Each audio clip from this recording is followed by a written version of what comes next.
Greetings from Singapore. This is IKEA along Alexandra Road. Welcome to a COVID world where all of us wear masks, safe entry before you get in, temperature scanning, use your mobile phone to check in, and we are in IKEA. Yes, at least people are out and about, taking a look at furniture. Masks compulsory in Singapore. Wear them when you go out. They have been proven to reduce the transmission of the COVID. Well, we're just here to take a walk, check out furniture, and didn't really buy anything, but we were here to check out some of the large sofas. Maybe the sofa at home had to be changed. Yeah, so great place to come, IKEA, and stay at least 1 meter away from other people. But the good thing is this place is fairly large, so you wouldn't be too close.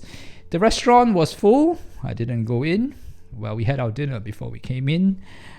But like this dustbin, maybe I could go back to get one. Everyone in mask, and you walk out. This is the checkout area. All the yellow dots for you to wait and stay in line. And we head out to the cafeteria area where you can buy hot dogs. Yes, they're still selling the famous IKEA hot dogs right here in Singapore. We live in COVID times. Take care, stay safe.